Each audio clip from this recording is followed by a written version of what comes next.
महाराष्ट्रामधून कांदा दिल्लीला पाठवला जाणार आहे। लासलगावच्या माल धक्क्यावर एक ट्रक कांद्याच्या 50 गोण्या घेऊन दाखल झाला आहे। ट्रकमधून मालगाडीच्या रॅकमध्ये कांदा गोण्यांची लोडिंग सुरू करण्यात आली आहे आणि 21 डब्यांच्या या रेल्वे रॅकच्या माध्यमातून 840 टन कांदा दिल्लीसाठी पाठवला जाणार आहे। रॅक लोड करण्यासाठी सुमारे 8 तास लागणार असल्याची माहिती आहे। रात्री उशिरा हा रॅक दिल्लीकडे रवाना होणार आहे। कांद्याचे वाढते दर लक्षात घेऊन नाफेडनं खरेदी केलेला कांदा देशाच्या इतर भागात पाठवला जाणार आहे।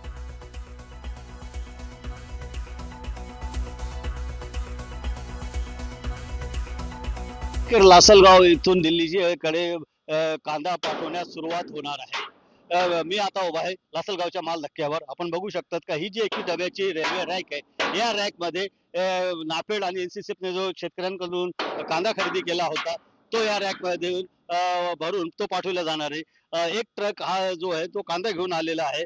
हा कांदा जो आहे तो नाफेडच्या गोडाऊन मध्ये साठवून ठेवलेला होता, एनसीसीच्या गोडाऊन मध्ये साठवून ठेवलेला होता आणि आता 50 गोण्या घेऊन हा ट्रक माल धक्क्यावर आलेला आहे। प्रत्येक गोणीमध्ये 40 किलो कांदा आहे। असे या रेल्वे रॅकला 21 डबे आहेत। या डब्यातून 840 टन कांदा हा दिल्लीकडे रवाना केला जाणार आहे।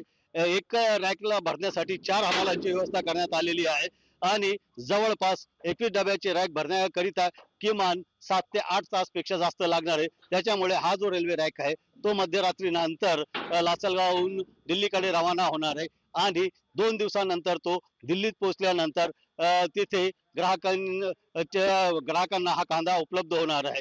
मात्र हा कांदा जर तिकडे कमी दरात गेला तर नाशिक जिल्ह्यातील कांद्याच्या भावात मोठी घसरण होण्याची शक्यता नाकारता येत नाही। त्याच्यामुळे शेतकऱ्यांनी केंद्र सरकारवर नाराजी व्यक्त केलेली आहे आणि केंद्र सरकारने फक्त खाणाऱ्याचाच नव्हे तर पिकवणाऱ्याचाही विचार करावा अशी एकमुखी मागणी शेतकरी वर्ग करत आहे। बबू शेख, न्यूज 18 मराठी, लासलगाव।